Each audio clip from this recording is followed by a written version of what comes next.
लिए भगवा बेचकर किसी और का काम करेंगे, पर जो भगवे के साथ बेईमानी किया उसको भी छोड़ने वाले नहीं है, इतना याद जरूर रखना। या पूर्ण महानगरपालिकामध्ये भगवेचा भारतीय जनता पार्टीचाच महापौर होईल याच्यात एक तीड मात्र शंका नाही। जे बेईमान आहे त्यांना भीती राहणारच आहे, कारण त्यांनी भगवे सोबत बेईमानी केली आहे।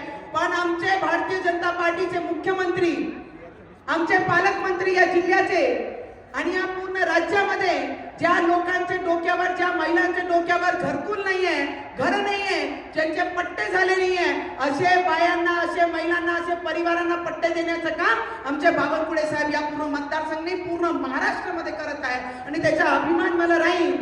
महिलांना पैसे नको, चांगला जेवण नको, पण ज्या घरात ते राहतात त्या घराची छत हा पक्की राहिली पाहिजे, त्याकरिता भारतीय जनता पार्टी काम करत आहे।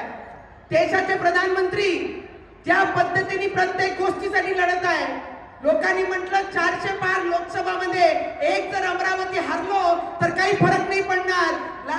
अटलजीच्या इलेक्शन आठवा, 13 दिवसामध्ये जेव्हा एक खासदार कमी पडला होता तर अटलजींना आपली सरकार सोडावी लागली होती। म्हणून मी आपल्याला सगळ्यांना विनंती करीन की महानगरपालिकामध्ये महापुरा कमळाचाच बसला पाहिजे।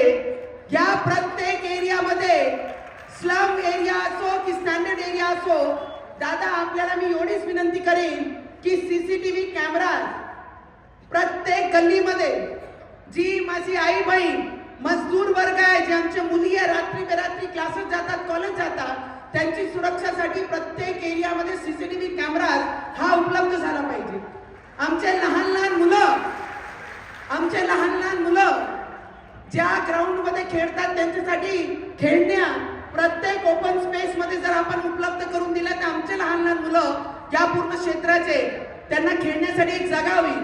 बुजुर्ग लोकांचे वॉकिंग ट्रॅकची अपेक्षा करतात, ते ट्रॅक आपण करून दिलं पाहिजे। मी बावनकुळे साहेबांचा आणि मुख्यमंत्री साहेबांचा अभिनंदन आणि धन्यवाद सुद्धा कराल की जी महानगरपालिकाची बिल्डिंग आहे, इमारत आहे, ती किती वर्षापासून अशी जुनी खंडार पडली होती, त्याकरिता आमची भारतीय जनता पार्टीने 100 कोटी दिले आणि त्या 100 कोटींनी येणाऱ्या भविष्यामध्ये महानगरपालिकाची इमारत उभी राहील।